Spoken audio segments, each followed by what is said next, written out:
గురుగారు ముందుగా చెప్పండి. మీరు ఏ సంవత్సరాల నుంచి అనుభవం ఉంది? అలాగే ఏ విద్యలో అనుభవం ఉంది? ఏ సంవత్సరాల నుంచి కొనసాగిస్తూ ఉన్నారు? అప్పట్లో మా తాతగారు చేసేవాడు కాబట్టి, హ్మ్. మా నాన్నగారు కూడా ఏమి అనలేదు. గురుగారు అలాగే ఏ విద్యలు చేస్తూ ఉంటారు మీరు ఎక్కువగా? నేను మామూలుగా అంటే అమ్మ ఇసలకైతే కొంత ఆరోగ్యం బాగలేకపోయినా, ఏదన్నా కొంచెం చేతబడులున్నా హ్మ్. ముఖ్యంగా ఈ చేతబడి అంటే ఏ భాగాలకు ఎక్కువగా చేసే అవకాశం ఉన్నది? కాలు చేయబడిపోవడమో, లేకుంటే వాడి మైండ్ వాడు పిచ్చోడైపోవడమో, హ్మ్. ఏదో కారణం వల్ల చనిపోవడమో అంటే చేతబడి చేస్తే ఖచ్చితంగా చనిపోయేంత ఉంటుందంటారా? ఉంటది. నిజంగా ఆత్మలు ఉన్నాయంటారా గురుగారు? ఉన్నాయమ్మా, ఆత్మలు ఉన్నాయి. ఖచ్చితంగా ఉన్నాయా? ఖచ్చితంగా ఉన్నాయి. అంటే ఎటువంటి వాళ్ళు వస్తుంటారు మీ దగ్గరికి? ఈ ఆత్మలకు సంబంధించి కూడా వస్తూ ఉంటారా? వస్తుంటారు. అలాగే కొంతమందికి ఇట్లా చేతబడి గనక ఒకవేళ చేసినట్లయితే దాన్ని ఎలా తిప్పికొట్టాలంటారు? చేసిన వాడు దుర్మార్గుడైనా సరే, హ్మ్. వాడికి మనం ద్రోహం చేయకుండా హ్మ్. ఆయన్ని ఎవరు చూసుకుంటారు? భగవంతుడు చూసుకుంటారు. దేవుడు మనుషుల్ని వాడుకొని మనుషుల ద్వారా జరిగిస్తాడు కార్యం. అష్టదిగ్బంధన అత్యంత శక్తివంతము అంటారు. అష్టదిగ్బంధన అనేది అది అష్టదిగ్బంధన అంటే ఏంటి? అది ఎవరికి చేస్తారు? అసలు ఏంటి దాని గురించి? అష్టదిబ్బందన అంటే అంతరం, మంత్రం, తాయిత వేరు కాదది. అష్టదిబ్బందన అంటే అంటే ఇంట్లో ఎటువంటి ప్రాబ్లం ఉన్నా కూడా ఖచ్చితంగా అష్టదిగ్బంధన పక్కా ఉం. ఉండాలి. కొంతమంది ల్యాండ్కి సంబంధించి భూమికి సంబంధించి ఆస్తి తగాదాలు కానీ కోర్టు సమస్యలు కూడా లిటిగేషన్ సంబంధించి సమస్యలు కూడా బాధపడుతూ ఉంటారు. అవి కూడా పరిష్కరిస్తారా? అంటే కోర్టు సమస్య ఎలా తీరుతుందమ్మా? కోర్టు అంటేనే కోర్టు. దేవతలు కొంతమంది బలి ఇస్తూ ఉంటారు కదా, మరి అలా ఇస్తేనే నిజంగా కోరిక నెరవేరుతాయి అంటారా? కోడి అయినా, గొర్రె అయినా, మేక అయినా అమ్మవారికి బలి ఇచ్చేది గ్యారంటీ. కానీ ఒక దేవత కోరదు. కానీ ఎంత పెళ్లిళ్ళు లేట్ అవుతున్నాయో అంత త్వరగా విడిపోతున్నారు, చంపుకుంటున్నారు, ఒకరినొకరు చెప్పుకుంటున్నారు. చాలా రీసెంట్ గా చాలా కూడా చూస్తూ ఉన్నాం మనం.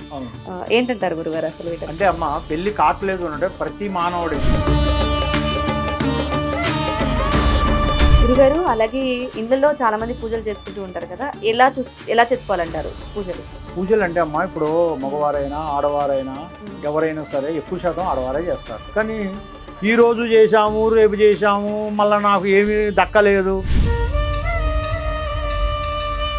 నాగబంధనం అనేది అంటే ఏంటి గురుగారు? అసలు నిజంగా ఉందంటారా? ఏ విధంగా చేస్తారు? ఉందమ్మా, కాళసర్ప దోషం అని కొన్ని ఉన్నాయి. ఉమ్, అవి దోషాలు. ఉమ్, నాగబంధన అనేది ఉంటుంది. ఉమ్, నాగబంధన దేనికి ఉంటుందంటే ఉమ్.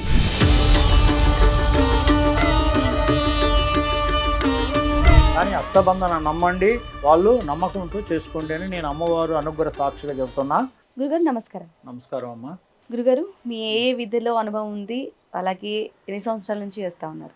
ఓం శక్తియే నమః, గురుశక్తియే నమః, గురుమాత గురుకటాక్షణదేవి అంబవారు శాంభవి వనస్పతి వనదుర్గాదేవి వనకటాక్షణదేవి కటాక్షణతో విజయం కలిగి సర్వదేవత అనుగ్రహంతో విజయం కలిగి సర్వోజన సుఖనోభవంతో సర్వకార్య నివారణ సర్వదోష నివారణ. ఓం అక్షాయ నమ, అనంతాయ నమ, గోవిందాయ నమ.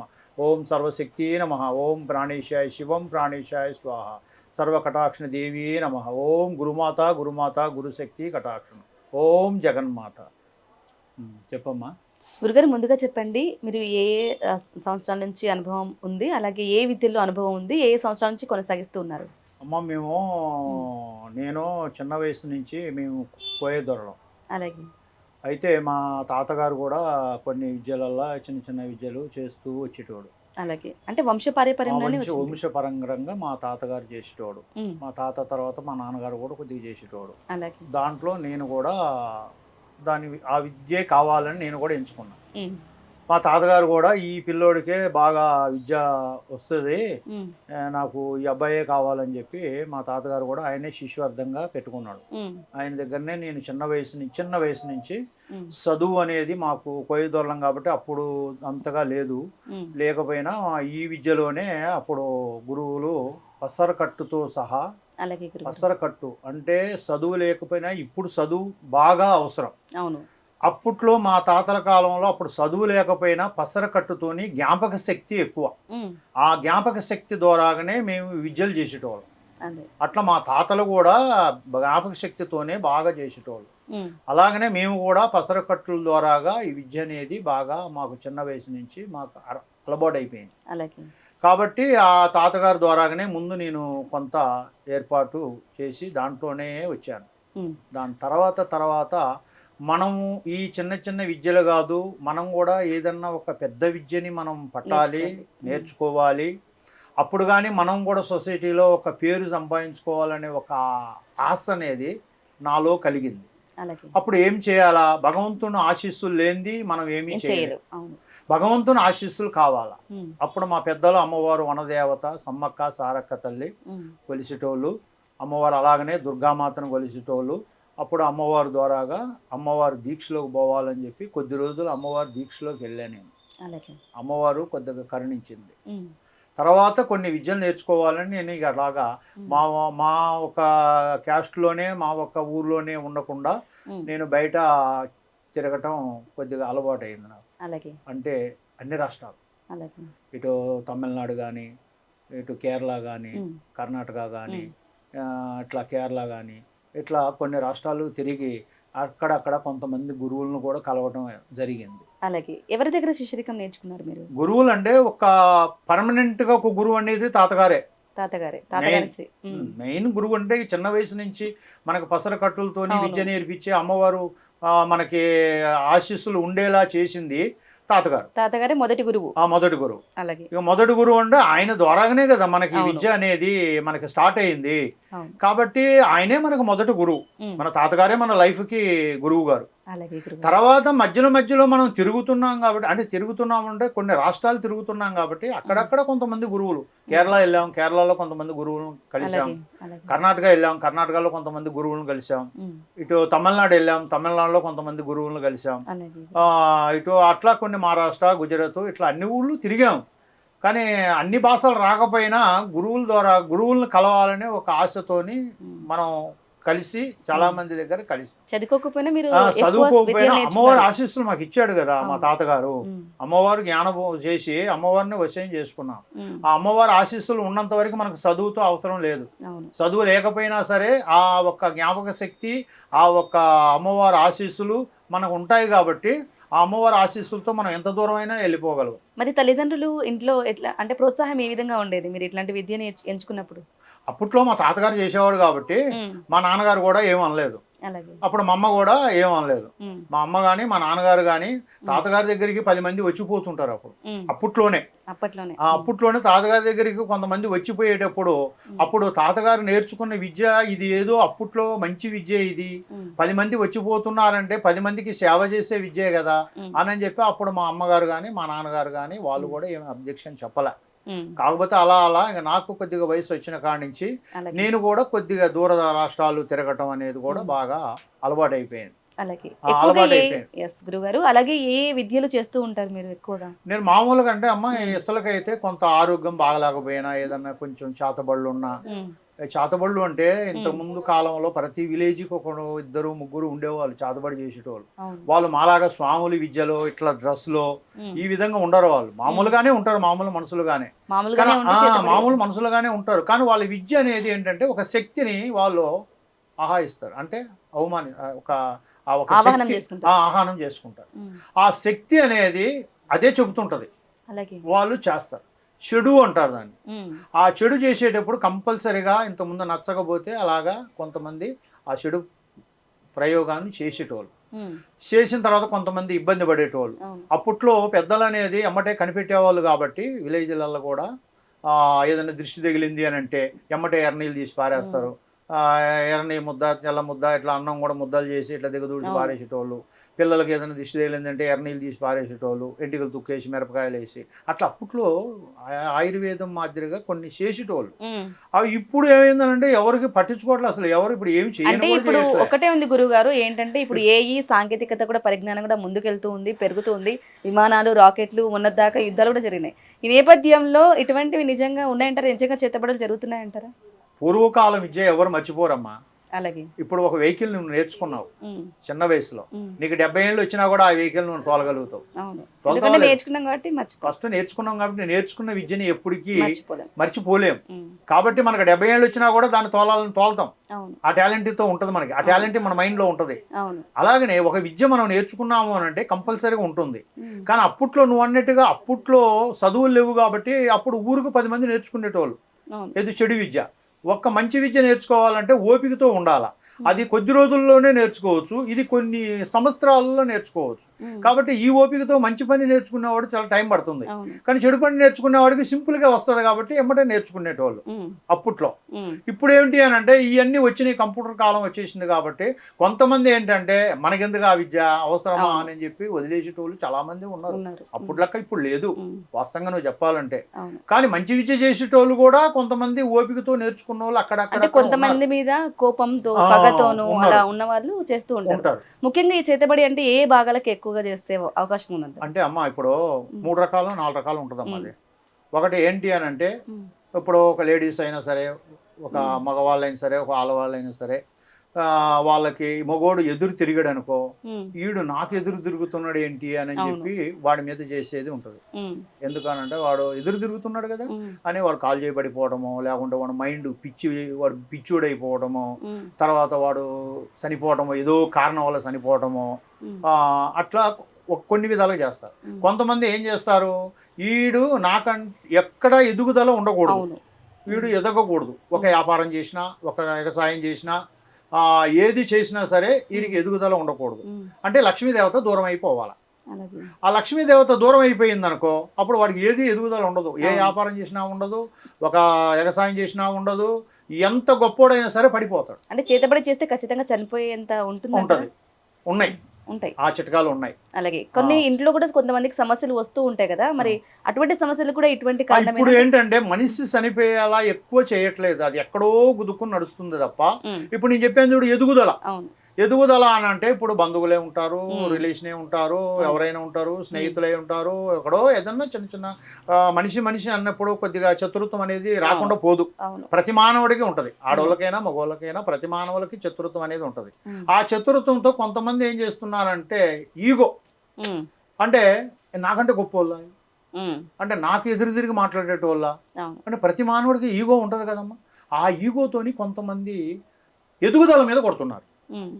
ఎదుగుదల అంటే ఏంటి, మనం మంచి వ్యాపారం చేస్తున్నాం, మన భార్య బిడ్డలతో సంతోషంగా ఉన్నాం, వ్యాపారం నడుస్తుంది, ఆ వ్యాపారం నడుస్తుంది, మనం అన్ని విధాలుగా ఎవరికి తల వంచకుండా మంచిగా భగవంతుని నమ్ముకొని భగవంతుని ఆశీస్సులతో ముందుకు వెళ్తున్నాం. ఆ వెళ్ళే టైంలో కొద్దిగా ఏమవుతుందంటే ఎదుగుదల మీద టక్కన కొన్ని ప్రయోగాలు చేస్తున్నారు. అప్పుడు వాళ్ళు రియల్ ఎస్టేటే చేయనిగాక, ఏ వ్యాపారం చేసినా వెనక్కి వస్తారు, ఏదైనా ఎక్స్పోర్ట్ బిజినెస్ నే చేయనిగాక, లేదు ఒక లాయర్ అయ్యుండి, ఒక పోలీసే అయ్యుండి, తర్వాత ఏ వృత్తిలో ఉన్నా సరే ఆ వృత్తికి గొప్పోళ్ళే కానీ ఏమీ ఉండదు, అన్ని పోతుంటాయి.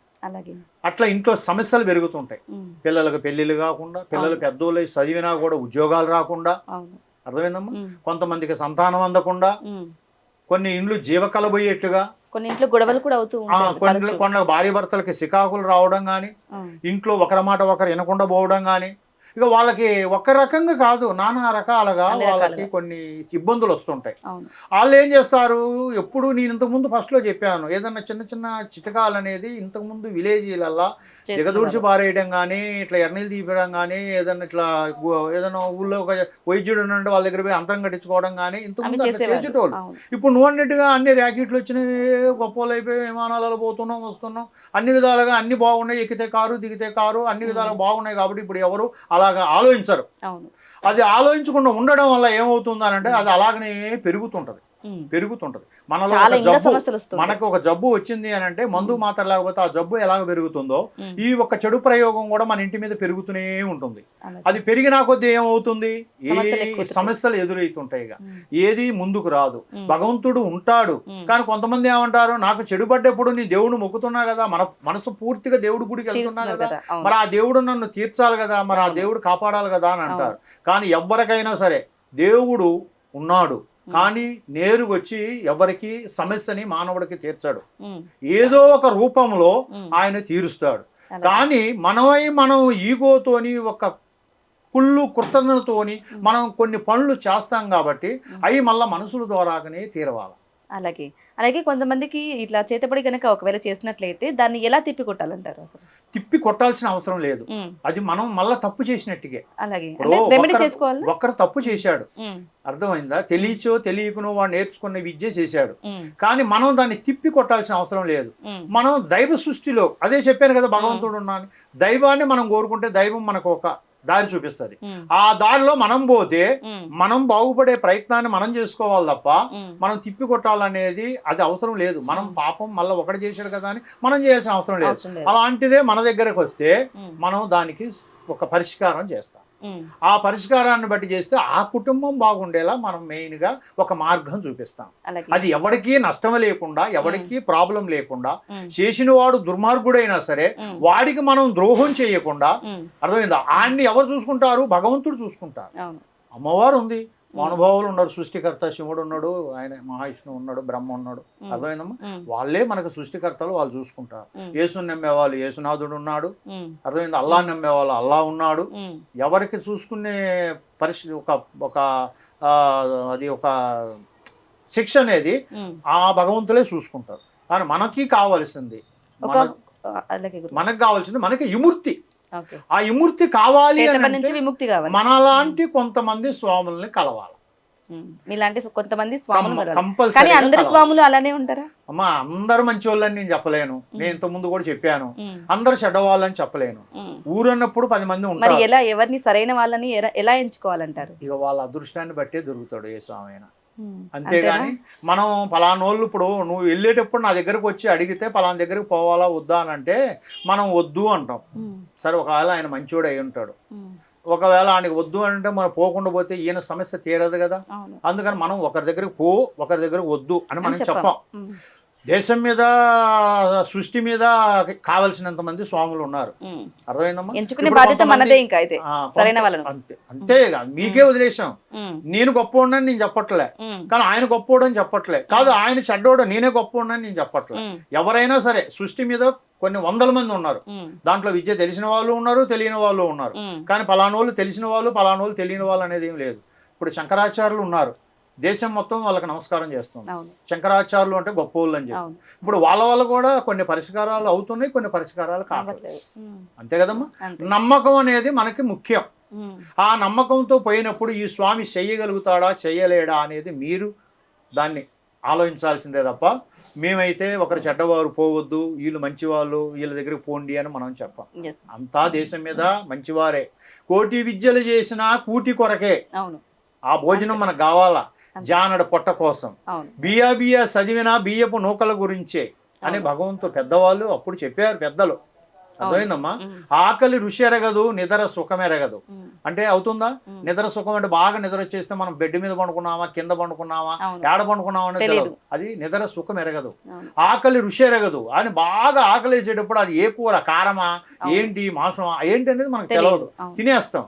అలాగా పెద్దల సామెతలై Yes. ఆ సామెతలను బట్టి అప్పుడు ఖచ్చితంగా నడిచింది. అలాగే. కోపంగా చెప్పిన వాడు బతక చెప్తాడు, ఉమ్, తీయడి మాటలతో చెప్పేవాడు చెడగొడతాడు అని పెద్దలు చెప్పారు. ఉమ్, అది నిజమే కదమ్మా? నిజమే. తీయడి చెప్పేవాడు ఏంటి, తీయడి మాటలే నమ్ముతాడు కానీ కోపం మాటలు నమ్మడు కదా. అవును. అంటే కోపంతో ఎందుకు చెబుతాడు అని అంటే వాడు కడుపులో కసి అది. ఉమ్, వీడు చెడిపోతున్నాడు, ఈ అమ్మాయి చెడిపోతుంది, దీనికి మనం కోపంగా చెబితే వీడు వింటాడు అన్న కోపంతో వాడు చెప్తాడు. అలాగే. వీడేంటి, వీడు పోతే పోయాడు, ఇంకా కొంచెం 4 మాటలు చెప్పి వీడిని కొంచెం చెడగొట్టాలి అని అనే ప్రయత్నంతో వీడు తీయటి మాటలు చెప్తాడు. అలాగే గురుగారు. ఆడపిల్లైనా మగోడైనా తీయటి మాటలు చెప్పే వాళ్ళని ఎప్పటికీ మనం నమ్మకూడదు. ఉమ్, కోపంగా చెప్పేవాడు వీడు చెడ్డవాడు అనుకోకూడదు. అలాగే. అర్థమైందా? నిజంగా ఆత్మలు ఉన్నాయంటారా గురుగారు? ఉన్నాయి, ఆత్మలు ఉన్నాయి, ఖచ్చితంగా ఉన్నాయా? ఖచ్చితంగా ఉన్నాయి. ఉమ్, ఎలా చెప్తారు? ఆత్మలు మీ దగ్గరికి అనేది ఎలా కంపల్సరీగా వస్తుంటారు? ఉన్నాయి.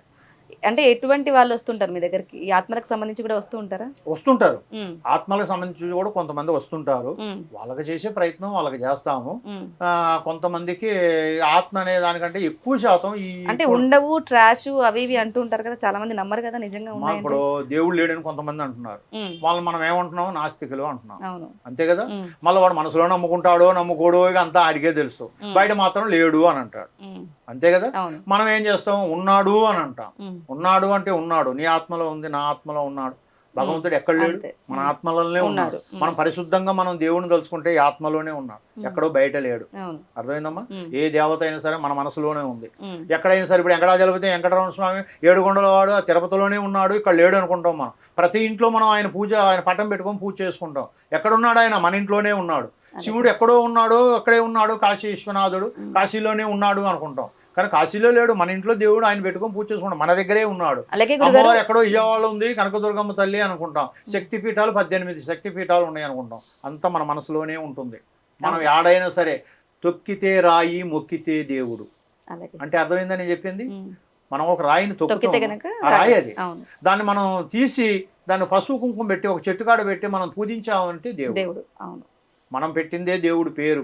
ఇంతమంది దేవుళ్ళు నేనున్నా నా పేరు ఇది నా పేరు ఇది అని రాలే.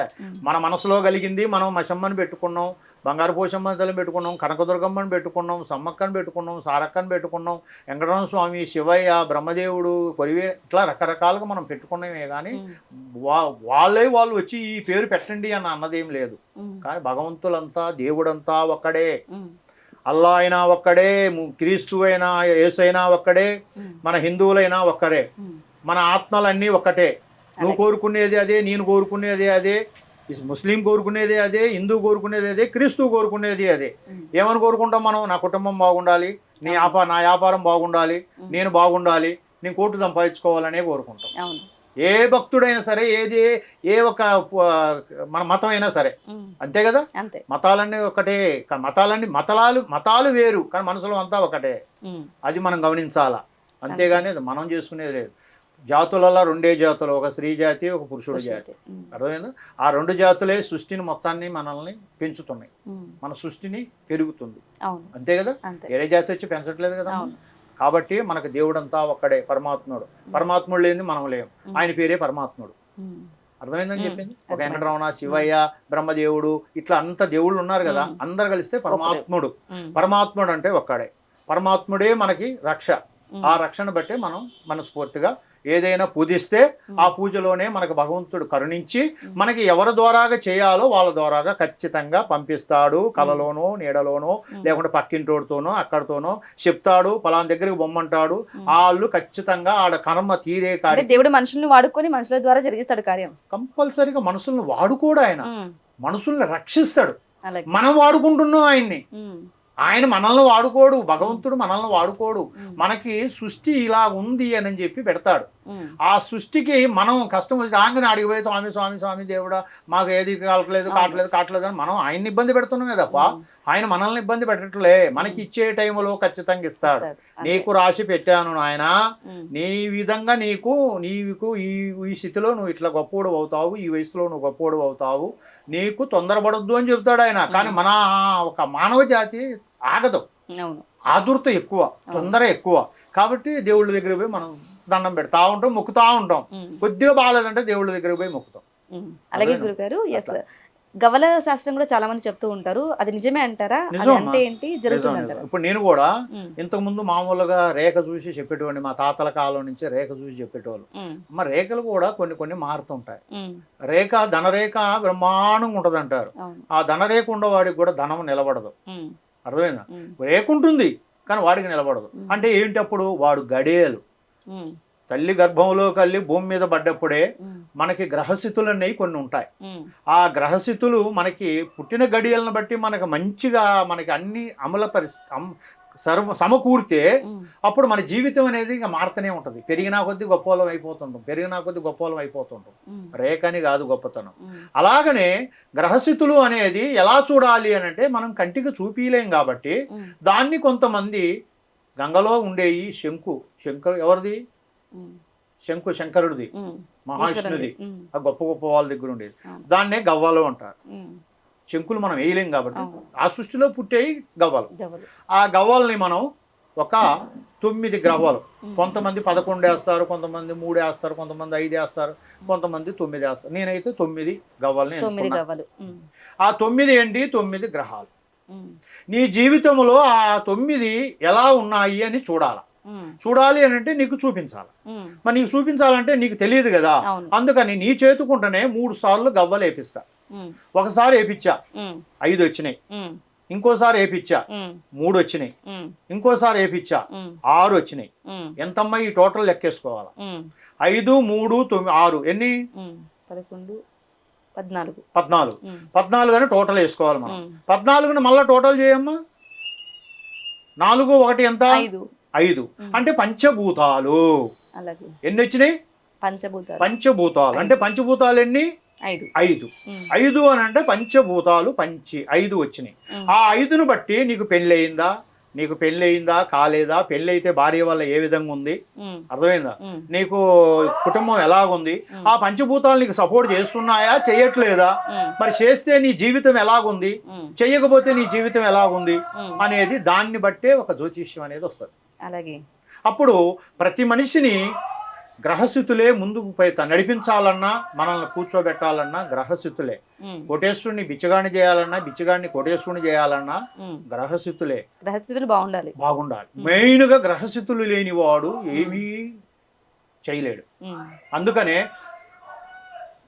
సిద్ధాంతులు పీఠాధిపతులు ఏమన్నారంటే కాళాస్త్రి 9 గ్రహాలు ఉండేది కాళాస్త్రి. కాళాస్త్రిలో 3 జీవరాశులను కాపాడిన వాడు శివుడు. అర్థమైందమ్మా. అప్పుడు అక్కడనే రాహుకేతువుల పూజనే నిరూపించారు. ఇప్పుడు సృష్టి మన లోకానికి మొత్తానికి తెలుసు రాహుకేతువుల పూజ ఎక్కడ అంటే శ్రీకాళహస్తి. శ్రీకాళహస్తిలో జ్యోతిలింగం అంటే ఒక అమావాస్య, పౌర్ణము, జ్ఞానము, సూర్యగ్రహణము, చంద్రగ్రహణం అని కొన్ని వస్తాయి కదా, అవి వచ్చినప్పుడు అన్ని గుళ్ళు మూసేస్తారు. కానీ ఒక్క కాళహస్తి శివుడు గుడి మూసేయరు. అది ఎందుకు ముయ్యరు అంటే జ్యోతిలింగం ఆయన అంటే ప్రాణం ఉన్న లింగం. ప్రాణం ఉన్నప్పుడు ఎట్లా మూసేస్తారమ్మా, ముయ్యరు కదా. అందుకనే జ్యోతిలింగం కాళహస్తి గుడి ఎప్పటికీ ముయ్యరు. అందుకని అక్కడనే ప్రాణం ఉన్న లింగం కాబట్టి అది జ్యోతిలింగం కాబట్టి అప్పుడు అక్కడ కాళహస్తిలో రాహుకేతువుల పూజ అని అక్కడ నిరూపించారు. ఎవరన్నా గ్రహస్థితులు బాగలేని వాళ్ళు ఆడికి పోయి గ్రహాలకి శాంతి చేయించుకోవాలి అంటే రాహుకేతువుల పూజ అక్కడ చేస్తారు. ఒక సత్యనారాయణ వ్రతం ఎక్కడ చేస్తారు, అన్నవరంలో చేస్తారు. అర్థమైందమ్మా. అలాగనే ఒక రాహుకేతువుల పూజ అంటే అక్కడనే చేస్తారు. ఒక హోమం, చండీ హోమం చేయాలంటే అలంపూర్ జోగులాంబ దగ్గరనే చేస్తారు. అది ఫేమస్ అక్కడ శక్తిపీఠం. అట్లా కొన్ని స్థానాలు ఉంటాయి, ఆ స్థానాలలో కొంతమంది చేస్తారు. అందుకని మనం ముందు గ్రహస్థితుల్ని సహకరించాలా, గ్రహస్థితుల్ని మనం సంప్రదించాలా, అది ఎలా ఉన్నాయి అనేది చూసుకోవాలా. అప్పుడు మనం కొంతమంది స్వాములు కలవాల్సి వస్తుంది, చేయాల్సి వస్తుంది. కొంతమంది అయ్యగారుల దగ్గరికి పోతారు, చేపించుకుంటారు. కొంతమంది గుళ్ళలో చేపించుకుంటారు. ఇక అది వాళ్ళ తృప్తి కోసం అది. కానీ నా దగ్గరికి వస్తే దానికంటూ ఒక పరిష్కారం ఉంది. ఆ పరిష్కారం చెప్తాను నేను. ఆ పరిష్కారం ప్రకారంగా వాళ్ళు చేసుకోవచ్చు. లేదు మనలో కొంతమంది ఏంటంటే డబ్బులు ఉన్నాయని నేను ఆ రసుకు తీసుకోలేనండి, నేను చేయలేను స్వామి, మీరే ఏదైనా ఉంటే చేయండి అని అంటే మనం కూడా చేపిస్తాం. దానికి అయ్యే ఖర్చు వాళ్ళు పెట్టుకుంటే అది కూడా శాంతి చేపిస్తాం.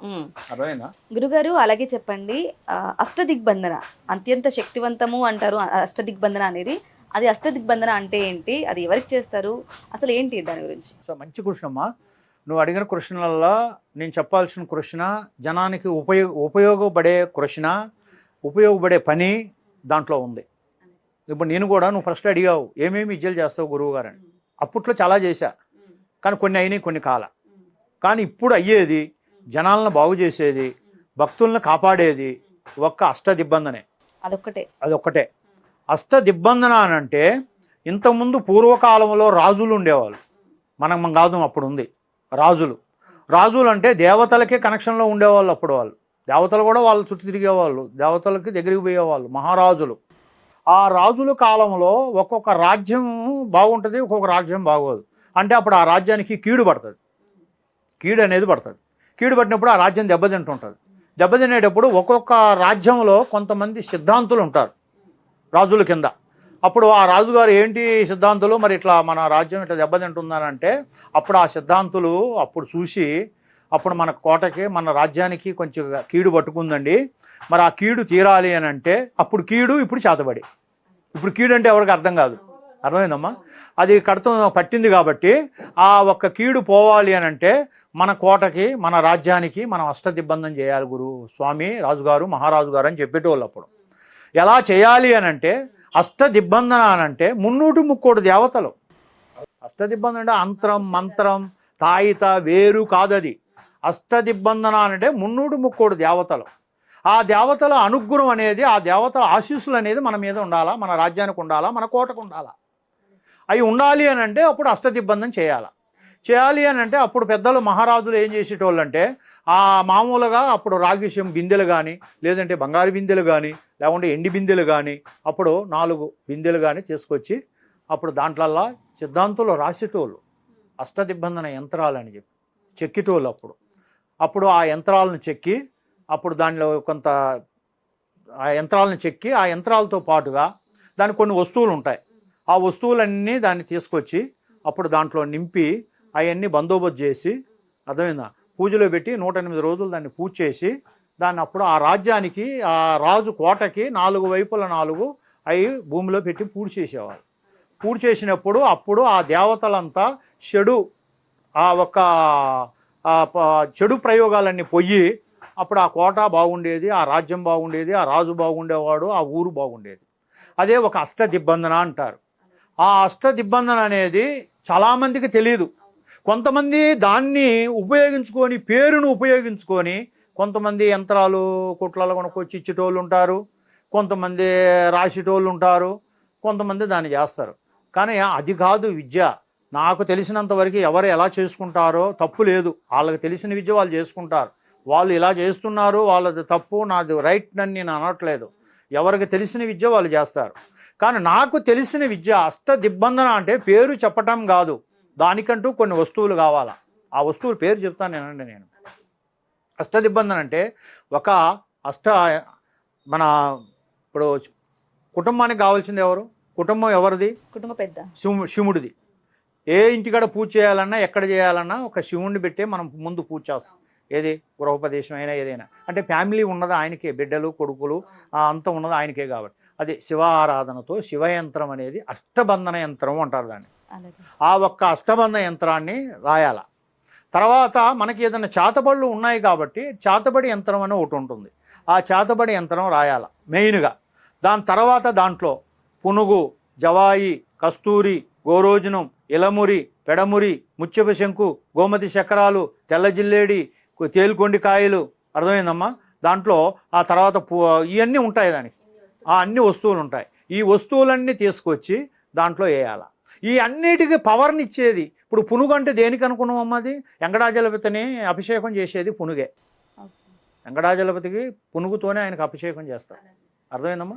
గోరోజనం అంటారు. గోరోజనం అని అంటే చాలా గొప్పది. అది అంజనాలు అంటే ఇప్పుడు మేము పెట్టాం కదా, అలాంటి అంజనంలో కూడా గోరోజనం కంపల్సరీ గలవాల. కొన్ని వైద్యాలలో కొంతమంది ఉపయోగిస్తారు, కొన్ని ఇలాంటి శతకాలకు కొంతమంది ఉపయోగిస్తారు. ఆ గోరోజనం అనేది దాంట్లో కొంత మనం చేసే అష్టబంధనం ఉంది కదా, ఆ అష్టబంధనంలో అనేది దాంట్లో 9 నవరత్నాలు. 9 నవరత్నాలు అంటే ఏంటి? 9 గ్రహాలు, అర్థమైందా. ఆ నవరత్నాలు వేయాల. తర్వాత పంచభూతాలు. పంచభూతాలు అంటే ఏమిటి? పంచలోహాలు, ఎండి, విత్తడి, రాగి, బంగారం, కంచు, పంచభూతాలు ఈ దాంట్లో వేయాల. ఈ అన్నిటికీ, ఈ యంత్రాలకి, 9 గ్రహాలకి, ఈ పంచభూతాలకి ఒక పవర్ ఇవ్వాలి అని అంటే ఈ పునుగు, జవాయి, కస్తూరి, గోరోజనం. ఈ గోరోజనం అనేది చాలా పవిత్రమైంది, చాలా పవర్ని ఇస్తుంది. అది కూడా గ్రాముల లెక్కలో అమ్ముతారు దాన్ని. అది అంత తక్కువలో దొరకదు, అర్థమైందమ్మా. డూప్లికేట్ దొరుకుతాయి 10-20 రూపాయలకి, కానీ అవి కాదు కదా, ఒరిజినల్ కావాలంటే గ్రాముల లెక్కల్లో. ఆ గోరోజనం అనేది ఆవులో తయారవుతుంది, అర్థమైందమ్మా. అది దాన్ని చేసేటోళ్ళు, దాన్ని తీసేటోళ్ళు దాన్నే తీస్తారు. దాన్ని వేయాల. వేసి ఇవన్నీ రాగి, ఇప్పుడు అప్పట్లో బంగారు చెమ్ములు, ఎండి చెమ్ములు అంటే ఇప్పుడు మనం చేయలేం కాబట్టి ఇప్పుడు రాగి చెమ్ములు తీసుకొచ్చి ఆ రాగి చెమ్ములలో మనం అవన్నీ సమకూర్చి అవన్నీ బందోబస్తు చేసి 3 రోజులు 2 రోజుల్లో దాన్ని పూజలో పెట్టి, అవి ఎవరు వస్తారో మన కోసం, ఎవరు కావాలంటారో వాళ్ళకి మనం అవి తయారు చేసి 3 రోజులు 4 రోజులు టైం తీసుకొని దాన్ని తయారు చేసి అప్పుడు ఆ వస్తువులు వాళ్ళకి పూజ చేసి వాళ్ళకి ఇస్తాం. ఇప్పుడు అన్ని ఇండ్లు ఇంతకుముందు లెక్క విశాలంగా లేవు కాబట్టి కొంతమంది ఇండ్లు విశాలంగా ఉంటే 4 మూలల 4 వాళ్ళ ప్లేస్లో పూజ చేస్తారు, పూడ్చమని చెప్తాము. ఇల్లు పూడ్చలేకపోతే ఇప్పుడు బాడిగిళ్ళు అయితే 4 మూలకు 4 పైన కట్టమని చెప్తాం, అర్థమైందమ్మా. 4 మూలకు 4 కట్టుకుంటే వాళ్ళకి అష్టదిబ్బందన అనేది వాళ్ళ ఇంటికి చేసినట్టుగా, వాళ్ళ ఇంటికి రక్షణ. అది ఆ రక్షణ ఉండడం వల్ల ఒక చేతబడి ఎవడన్నా చేసినా వాళ్ళకి తగలదు, అర్థమైందమ్మా. ఒకవేళ వాళ్ళ ఇంట్లో ఏదైనా చేతబడి పోతుంది, వాళ్ళ ఇంట్లో ఏదైనా వాస్తు ప్రాబ్లం ఉన్నా గ్రహాలు చక్కబడతాయి. ఎందుకంటే దేవతలు కదా, 303 దేవతలు కాబట్టి గ్రహస్థితులు అన్నిటినీ ఒక దగ్గర చేరుస్తాయి. దైవశక్తి ఉంటే చెడు శక్తి అనేది ఎంతసేపు అమ్మా దాన్ని పోతూనే ఉంటుంది కదా, ఎటువంటి ఇబ్బందులు ఉండదు. కాబట్టి అది రక్షణ, ఆ కుటుంబానికి రక్షణ అనేది ఒక అష్టదిబ్బందన. తెలిసిన వాళ్ళు ఖచ్చితంగా దాన్ని చేపించుకోవాలని ఉంటారు, కానీ చేసేటోడు ఖచ్చితంగా దొరకడు. మనం ఏదో ఇప్పుడు ఈ టీవీలో మీరు ఏదో మమ్మల్ని ఇంటర్వ్యూ చేస్తున్నారు కాబట్టి ఏదో మాకు తెలిసింది మేము చెప్తున్నాం కాబట్టి ఇప్పుడు మా దగ్గరికి రావడం మొదలుపెట్టారు. లేదంటే మనం కూడా ఎవరికి తెలుసు, తెలియదు కదా. కాబట్టి ఈ యొక్క అష్టదిబ్బందన అనేది ప్రతి ఒక్కరికి అవసరం. ఫారెన్లో ఉంటారు, ఏది లండన్లో కానీ, అమెరికాలో కానీ, కెనడాలో కానీ, ఫ్రాన్స్లో కానీ, అమ్మ అర్థమైందమ్మా. ఇట్లా రకరకాల దేశాలల్లో, పెద్ద దేశాలలో కూడా మన ఇండియన్స్ ఉన్నారు. కానీ వాళ్ళకి తెలుసు, కానీ వాళ్ళు అక్కడ కూడా వాళ్ళు ఇబ్బందులు పడుతుంటారు. ఏదో ఒక ప్రాబ్లం, ఇంట్లో భార్య వలనో, పిల్లల వలనో, ఉద్యోగం వలనో, ఏదో అభివృద్ధి మంచిగా ఫారెన్ పోయి ఫారెన్లో గొప్ప పేరు తెప్పించుకొని మళ్ళీ టప్పని పడిపోతారు. అర్థమైందా? వ్యాపారంలో అభివృద్ధి ఉండదు. వాళ్ళు ఏం చేయాలో వాళ్ళకి అంతుపట్టదు. ఇది ఇండియా కాదు, ఫారెన్. ఈ ఫారెన్లో ఏం చేయాలా అనేది వాళ్ళకే అంతుపట్టదు. అప్పుడు నన్ను ఫోన్లో సంప్రదిస్తారు. వాళ్ళు ఫోన్లో సంప్రదించి ఫారెన్ నుంచి ఫోన్ చేసి, గురువు గారు నాకు ఇలా ఉంది ఏంటి అని అంటే దాన్ని మనం ఏదైనా ఫోన్లోనే పరిష్కారం అని అంటే చూడగలుగుతాం. అంటే అందరికీ కాదమ్మా, అది కొంతమందికి దాన్ని ఎక్కడో రాలేని వాళ్ళు ఉంటే వాళ్ళకి వాళ్ళ ఫోటోలు, వాళ్ళ పేర్లు పంపిస్తే అంజనం వేసి చూసి ఆ అంజనం ద్వారాగా వాళ్ళకి ఇలాంటి ప్రాబ్లం ఉందని చెప్తాం. కానీ దానికి అంజనానికి అంటూ కొద్దిగా ఖర్చు ఉంటుంది. దానికి ఇంత అని చెప్తాం మేము. అది మా ఫీజు కాదు. మేము ఒక అంజనం తయారు చేయాలంటే దానికి కొన్ని వస్తువులు కొనుక్కొచ్చుకోవాలి కదా. మరి కొనుక్కొచ్చుకుంటే అది మీ పేరులో వేసేటప్పుడు మరి అది దానికి మళ్ళీ మీరు ఇస్తేనే కదా మేము కూడా తయారు చేయటం. కొంతమంది ఏమంటారు, అంతా స్వామి ఇంత ఎట్లా ఇవ్వాలి, మేము ఎందుకు ఇవ్వాలి అని అంటారు. అది కాదు నాయన, మీరు అర్థం చేసుకుంటే ఏదైనా ఉంది. మరి మేము కూడా కొన్ని వస్తువులు కొనుక్కొచ్చుకోవాలి కదా, కొనుక్కొచ్చుకొని తయారు చేయాలి కదా అని చెప్తాం వివరంగా. కాబట్టి ఎవరైనా సరే అంజనం అని ఉంటుంది. ఇప్పుడు ఇండియాలో కూడా కొంతమంది రాలేని వాళ్ళు ఉంటారు, కొంచెం చూడండి అంటారు. చూస్తా, కానీ అంజనం వేసి చూసి కానీ చెప్పగలుగుతా. అంతేగాని ఉత్తి ఫోటో పంపిస్తే ఆ ఫోటో చూసి మనం ఏం చెప్పలేం. ఎందుకంటే ఆ ఫోటోలో ఒక రకంగా ఉంటది, ఇప్పుడు సృష్టి ఒక రకంగా ఉంటది. ఆ అంజనం అనేది ఏమిటి అని అంటే దాంట్లో కొన్ని రూపురేఖలు మనకి కొన్ని కనిపిస్తాయి. అవి కనిపిస్తాయి కాబట్టి దాన్ని మనం చెప్పగలుగుతాం. అప్పుడు అది సూటిగా వాళ్ళకి కరెక్ట్ గా చెప్పినట్టుగా ఉంటుంది. మనం మామూలుగా ఏదో అయిపోయింది, ఇది అయిపోయింది, అది అయిపోయింది అంటే అది కాదు కదా. ఏదైనా సరే నిజంగా చెప్పి నిజంగా బతకాలి. అర్థమైందా? ఏ విద్య చేసినా నిజంగా బతికినప్పుడే భగవంతుడు మనకు సపోర్ట్ ఉంటాడు. నిజంగా చేయకపోతే సపోర్ట్ ఉండడు. కాబట్టి నేను పదే చెప్తున్నా, ఇప్పటికి కొన్ని లక్షల మందికి చేసిచ్చాను నాకు అష్టదిబ్బందన. కొంతమంది ఫస్ట్ లో నాకు ఎంట్రీ తెలియక ముందు వాళ్ళ ఇంట్రొడ్యూషన్ ద్వారాగానే చేసిచ్చాను. ఇప్పుడు ఈ ఒక్క ఇంటర్వ్యూ జరిగిన కాడి నుంచి, నేను టీవీలోకి వచ్చిన కాడి నుంచి లక్షల మందికి చేసించాను ఒక అష్టదిబ్బందన అనేది. ఇంతవరకు ఎక్కడా ఫెయిల్ కాలేదు, ఎవరికి ఫెయిల్ కాలేదు. దేవుడి వల్ల అందరు ఫోన్లు చేసి, స్వామి నేను బాగున్నాను, నాకు ఆరోగ్యం బాగుంది, నా వ్యాపారం బాగుంది, నేను బాగున్నా, నా పిల్లలు బాగున్నారు అని చెప్తే చాలా సంతోషం నాయన, అలాగనే క్షేమంగా ఉండు, ఇంకా బాగా సంపాదించుకో, ఇంకా బాగుండాలని అనడమే తప్ప మనం కానుకలు కానీ కట్నాలు కానీ మనం ఎదురు చూడం.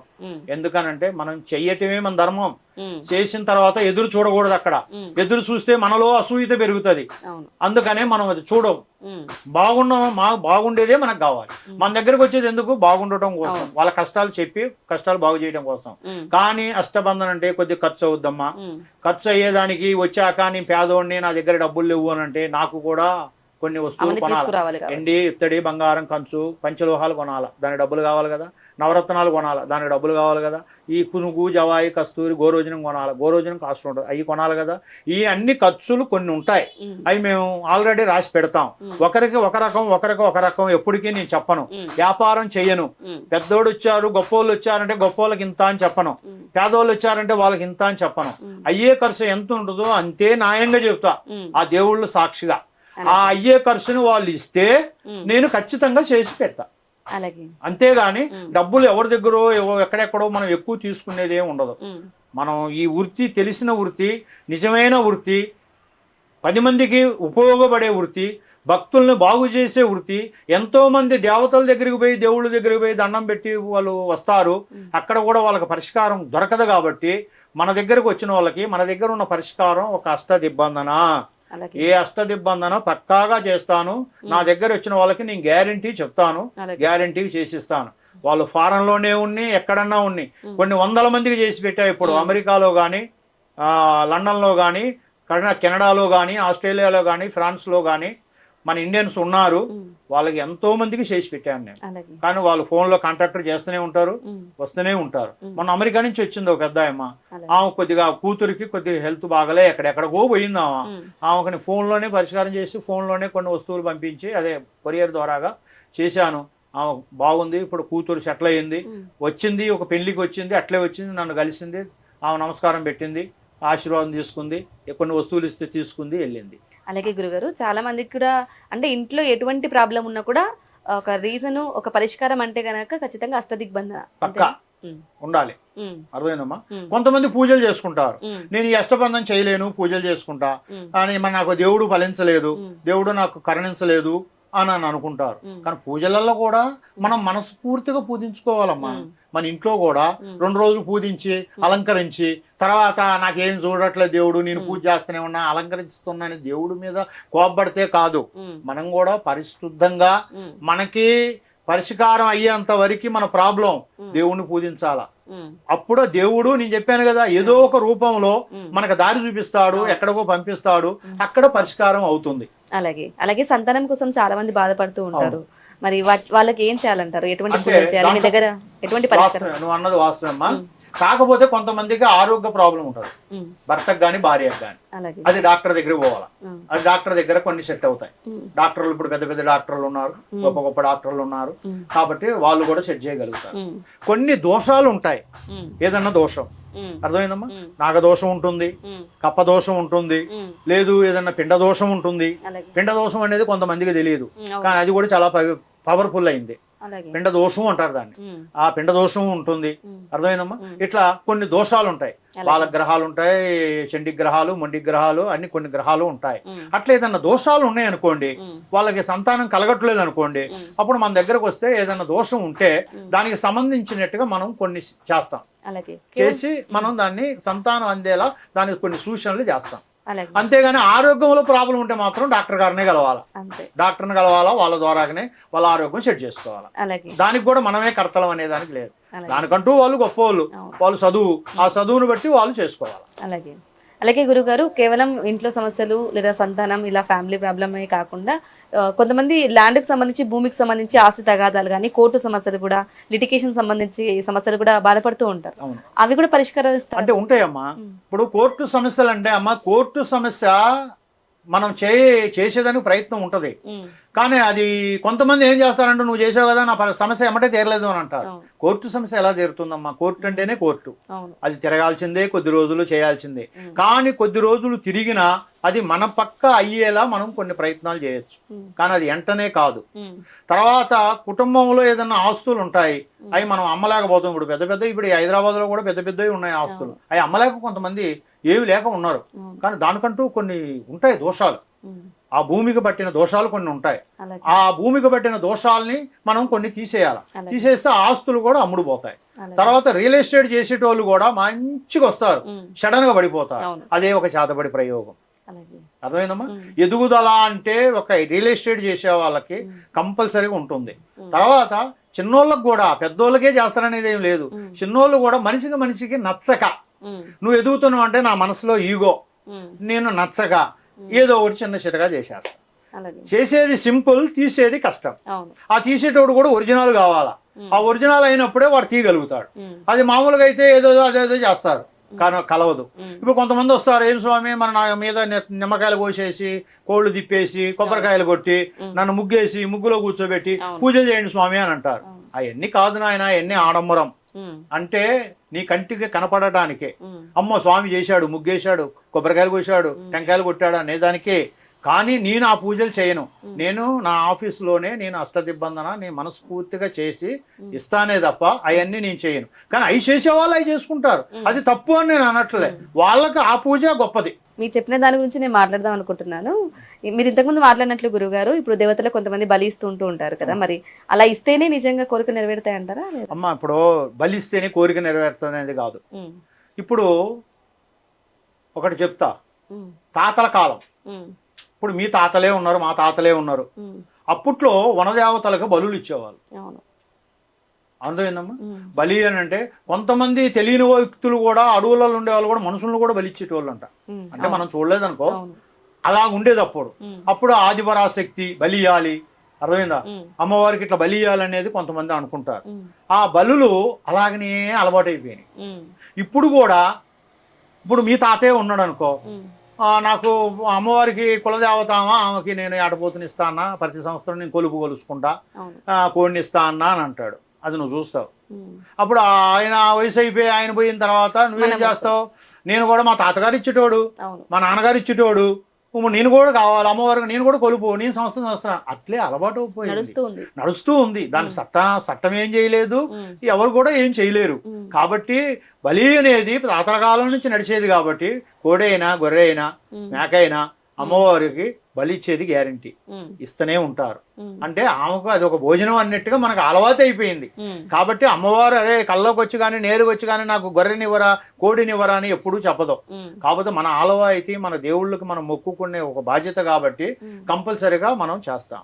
కానీ ఒక దేవత కోరదు, కానీ దేవత పక్కన కొన్ని శక్తులు ఉంటాయి, ఉమ్. శక్తులు కోరు. ఆ శక్తులు కోరతాయి. ఆ శక్తులు కోరినప్పుడు శక్తులకు మనం ఉమ్, ఇవ్వం కదా, అవును, దేవతకే మనం పేరు చెప్పిస్తాం. అవును, కానీ అది శక్తులే తింటాయి కానీ దేవత తినదు. అలాగే. అర్థమైందమ్మా? ఇది కొంతమందికి తెలియదు. అవును, అమ్మవారికే ఇస్తున్నాం మనం అనుకుంటాం, అవును, అమ్మవారికి ఇవ్వట్లే మనం. అమ్మవారి చుట్టూ కొన్ని శక్తులు ఉంటాయి, ఉమ్, ఆ శక్తులు కోరతాయి. ఉమ్, ఆ కోరినప్పుడు మనం అమ్మవారి పేరు చెప్పి ఇచ్చినప్పుడు ఆ శక్తులే తింటాయి కానీ అమ్మవారు ఎప్పుడు తిందో. అర్థమైందా? అలాగే. శాంతి రూపం ఉంటుంది, ఉగ్ర రూపం ఉంటుంది. ఉగ్ర రూపానికి మన బలి ఇస్తారు, శాంతి రూపానికి బలి ఇవ్వరు. అవును, అర్థమైందమ్మా? అలాగనే అమ్మవారికి అది మామూలుగా అలవాయితీతో వచ్చేదే కానీ కాదు వద్దు ఆపు చేయమని ఎవడు అన్నాడు. అలాగే. అది ఇచ్చేటోళ్ళు కంపల్సరిగా తాతల కాలం నుంచి వచ్చేది, అది ఎవరు చెప్పినా వినరు, వాళ్ళు ఇచ్చేదే, అమ్మవారు తీసుకునేది. అలాగే గురుగారు, ఇక చివరగా అడుగుతున్నాను, పెళ్లి సమస్యలతో చాలా మంది బాధపడుతూ ఉంటారు. ఈ మధ్య కాలంలో పెళ్లిళ్ళు చాలా లేట్ గా కూడా అవుతూ ఉంటాయి. ఎంత పెళ్లిళ్ళు లేట్ అవుతున్నాయో అంత త్వరగా విడిపోతున్నారు, చంపుకుంటున్నారు, ఒకరినొకరు చంపుకుంటున్నారు. చాలా రీసెంట్ గా చాలా కూడా చూస్తూ ఉన్నాం మనం. ఏంటంటారు గురుగారు అసలు వీటి? అంటే అమ్మ పెళ్లి కావట్లేదు అంటే ప్రతి మానవుడికి కొన్ని గడియలు ఉంటాయి, కొన్ని టయాలు ఉంటాయి. ఆ టైం ప్రకారంగానే పెళ్లి కావాలన్నా ఆడపిల్ల అయినా మగోడైనా ఆ టైం ప్రకారంగా ఖచ్చితంగా అవుతుంది. కానీ కొంతమంది ఏం చేస్తారనంటే కొన్ని గ్రహస్థితులు బాగలేనప్పుడు వాళ్ళు ఒప్పుకోరు, నాకు వద్దు ఇప్పుడు నేను తర్వాత చేసుకుంటా అంటారు. ఆ గడియలు పోయినాయి అనుకోండి మళ్ళీ రావు, ఇక మళ్ళీ రావు అని అంటే రావు. అట్లా కొంతమంది ఉంటారు. కొంతమందికి కొన్ని దోషాలు ఉంటాయి, చేసుకోవాలని ఆశ ఉంటుంది, తిరుగుతారు, కానీ ఎక్కడికి పోయినా కూడా సెట్ కాదు. అంటే కొన్ని దోషాలు, ఆ దోషాలు ఏమన్నా ఉంటే మేము సరి చేస్తాం. అర్థమైందమ్మా? దానికి ఆ దోషం లేకుండా, ఆ దోషం పోతే ఖచ్చితంగా పెళ్ళి అయ్యేట్టుగా ఆడపిల్లైనా మగోడైనా కొన్ని పనులు ఉంటాయి, దానికి కొన్ని యంత్రాలు ఉంటాయి, దాన్ని పూజ చేసి దాన్ని కట్టుకడితే దానికి కొంతమందికి ఖచ్చితంగా పెళ్లిళ్ళు అవుతుంటాయి. చాలా మంది విడిపోతూ ఉంటారు కదా ఈ మధ్య కాలంలో. అదే కొన్ని గ్రహస్థితులు బాగలేక కొన్ని దోషాలు పట్టుకొని ఈగోలు ఎక్కువయ్యి కొంతమంది ఇడిపోతారు. మళ్ళీ దాన్ని కూడా కలగట్టేదానికి అవకాశం ఉంటుంది. కానీ ఎక్కువ శాతం భార్య భర్తలకే మనం కలగట్టాలా. అర్థమైందమ్మా? రకరకాలుగా అడుగుతుంటారు, సృష్టికి సంబంధించినట్టుగా అడుగుతారు, కానీ అన్ని మనం చేయలేం కదా. కానీ కొన్ని మాత్రం భార్య భర్తలకి చేయొచ్చు. ఎందుకంటే భార్య భర్తలను కలపడం అనేది ఒక పుణ్యమే గాని పాపం కాదు కదా. కాబట్టి కొన్ని చేయొచ్చు మనం, దానికి కొన్ని ఉన్నాయి. అలాగే గురుగారు, అలాగే ఇండ్లలో చాలా మంది పూజలు చేసుకుంటూ ఉంటారు కదా, ఎలా చేసుకోవాలంటారు పూజలు? పూజలు అంటే అమ్మా ఇప్పుడు మగవారైనా ఆడవారైనా ఎవరైనా సరే ఎక్కువ శాతం ఆడవారే చేస్తారు ఇంట్లో పూజలు. కానీ దైవ మందిరం అనేది ఒకటి ఏదైనా ఉంటాయి, పెద్దవి ఉంటాయి, కొంతమందికి చిన్నవి ఉంటాయి. మందిరాన్ని ఎప్పటికప్పుడు శుద్ధం చేసుకోవాలి. మందిరం అయినా సరే, చిన్న అరమరలో పెట్టుకున్నా సరే, పూజ గది అయినా సరే ఎప్పటికప్పుడు శుద్ధంగా పరిశుద్ధంగా చేసుకోవాలి. తర్వాత ఎప్పుడైనా సరే మన ఆ మందిరంలోకి పోతే గమ్మున వాసన రావాలనే కానీ ఏదో ఒక వాసన మాత్రమే రాకూడదు. అంటే అప్పుడు ఏం చేస్తారంటే పచ్చకర్పూరం కానీ జవాయి కానీ ఆ మందిరంలో అక్కడ మనం తెచ్చి పెట్టుకోవాలి. పెట్టుకుంటే ఏంటంటే మనం ఆ మందిరం వాసన ఆ మందిరం తలుపు తీయగానే, లేకుంటే ఏదైనా కట్టను కూడా తీయగానే మనకు స్మెల్ అనేది మంచి వాసన వస్తుంది. మన మనసు ఏమనిపిస్తుంది? అమ్మా బాగుంది అనిపిస్తుంది. అలాగా పచ్చకర్పూరం కానీ ఒక జవాయి అని ఉంటుంది, జవాయి కానీ ఇది కంపల్సరీగా మనం మందిరంలో అక్కడక్కడ తీసి పెట్టుకోవాలి. పెట్టుకుంటే ఆ మందిరం మంచి వాసనగా గమగముగా ఉంటుంది. అలాగనే బీరువాలో కూడా పెట్టుకోవచ్చు. దాన్ని బీరువాలో పెట్టుకున్నా కూడా బీరువా మూత తీసినా కూడా ఒక అమృతమైన వాసన రావాలి. ఎందుకంటే అప్పుడు అమ్మవారు లక్ష్మీదేవత అనేది నిలబడుతుంది. కాబట్టి ఖచ్చితంగా అవి తెచ్చుకోవాలా. మందిరం ఏ రోజుకు ఆ రోజు శుభ్రపరచుకోవాలా. కొంతమంది కొంచెం బాగలేనప్పుడు ప్రతి ఒక్కరికి ఏదైనా ఒకళ్ళ ఇంట్లో ఏదైనా నెలసరి వచ్చినప్పుడు ఏదైనా వచ్చినప్పుడు కంపల్సరీగా 5 రోజులు 6 రోజులు మన మందిరం దగ్గరికి పోరు. కాబట్టి అయిపోయిన తర్వాత ఇల్లంతా శుద్ధం చేసుకొని మళ్ళీ విగ్రహాలున్నా పటాలున్నా అన్ని తుడుచుకొని బొట్లు పెట్టుకొని మళ్ళీ శుద్ధం చేసుకోవాలి. శుద్ధం చేసుకొని అన్ని చక్కగా అలంకరించుకున్న తర్వాత మనం దీపారాజన చేస్తాం కదా, 5 ఒత్తులే పెట్టండి, లేదంటే 3 పెట్టండి, లేదు ఒక్కొక్కటి 2 కుండీలు పెడతారు కొంతమంది, ఒక్కొక్కటైనా పెట్టండి. పెట్టిన తర్వాత మన కోరికలు, మన పిల్లలు, మనం కుటుంబం బాగుండాలి అని అంటే పచ్చి బియ్యపు గింజలు ఒక 11 గింజలు ఒక దీపారాజంలో వేయండి. అలాగే అర్థమైందా? 11 గింజలు. తర్వాత మనకి లక్ష్మీ కటాక్షం కానీ మనకు అన్ని విధాలుగా బాగుండాలి, మనకి ఏ చెడు దోషాలు రాకూడదు అని అంటే 2 మిరియాల గింజలు దాంట్లో వేయండి. అర్థమైందమ్మా?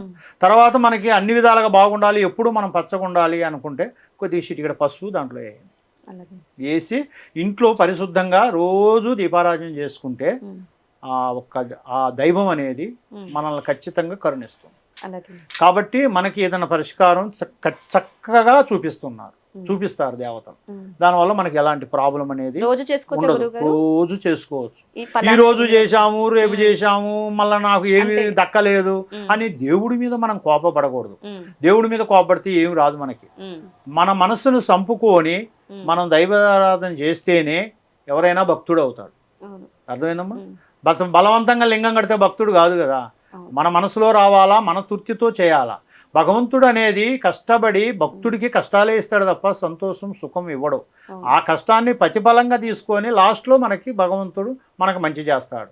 అర్థమైందా? మంచివాడికి ఏ రోజైనా చెయ్యి వదిలిపెట్టాడు, చెడ్డవాడికి చెయ్యి వదిలిపెడతాడు. ఎందుకు వదిలిపెడతాడు?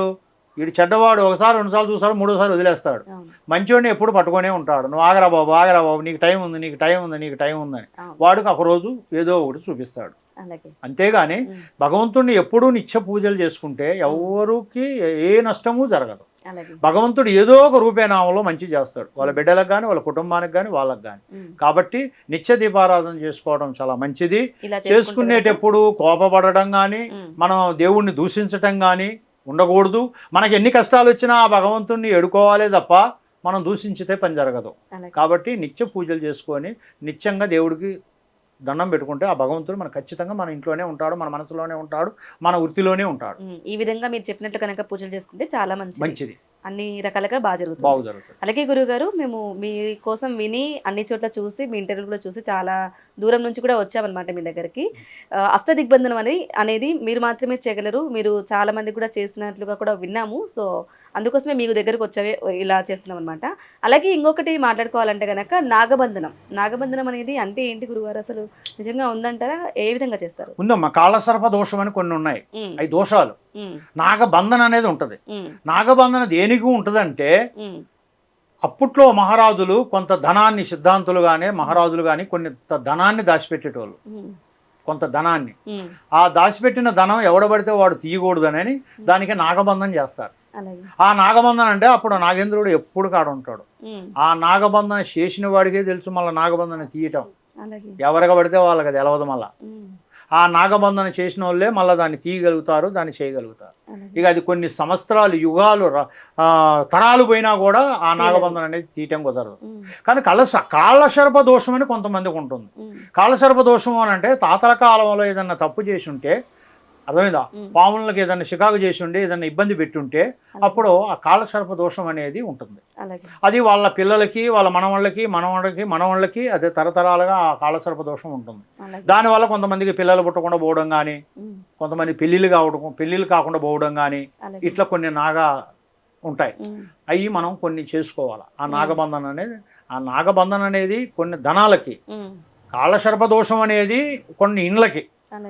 కాబట్టి ఆ ఇండ్లకి మనం ఆ దోషాన్ని కొంచెం తీసేసుకునేదానికి కొన్ని ప్రయత్నాలు చేసుకోవచ్చు. దానికి కొన్ని పరిహారం చేసుకోవచ్చు. దానికి కొన్ని హోమాలు ఉంటాయి, కొన్ని పూజలు ఉంటాయి, అవి కొన్ని చేసేవి ఉంటాయి, అయ్యగారులు చేసేవి కొన్ని ఉంటాయి, మనం చేసేవి కొన్ని ఉంటాయి. అలాగే గురుగారు, చాలా సంతోషం. చాలా చక్కగా, చాలా వివరంగా మా సందేహాలన్నీ కూడా నివృత్తి చేసినందుకు ధన్యవాదాలు. చాలా సంతోషం అమ్మా. మీరు వచ్చినందుకు కూడా మాకు చాలా సంతోషం. మా ఒక వీడియో చూసే మా భక్తులందరికీ చాలా సంతోషం. అందరూ బాగుండాలని, ఆరోగ్యంగా ఉండాలని కోరుకుంటున్నా. ఐశ్వర్యం కావాలి, అందరూ బాగుండాలి, అంత దేశమంతా బాగుండాలి, మనం బాగుండాలి. మన దేశానికి ఏమి యుద్ధాలు రాకూడదు, మనమంతా సంతోషంగా ఉండాలి. మన మోడీ గారు కూడా బాగుండాలి, మన అన్ని దేశాల సీఎంలు బాగుండాలి, అందరూ బాగుండాలని మనస్ఫూర్తిగా కోరుకుంటూ అందరికీ నమస్కారం చేస్తున్నా. చాలా సంతోషం. కానీ అష్టబంధన నమ్మి ఖచ్చితంగా చేపించుకోండి. 100కి 100% నేను చెప్తున్నా. ఆ ఒక్క విద్య అనేది పక్కా గ్యారంటీ, నమ్మకం. దీంట్లో ఎంత వాళ్ళైనా సరే బాగుపడతారు. వాళ్ళు నమ్మకంతో చేసుకోండి అని నేను అమ్మవారు అనుగ్రహ సాక్షిగా చెబుతున్నా. సంతోషంగా మీరు వచ్చినందుకు మాకు చాలా సంతోషం. గురుగారు. నమస్కారం. నమస్కారం.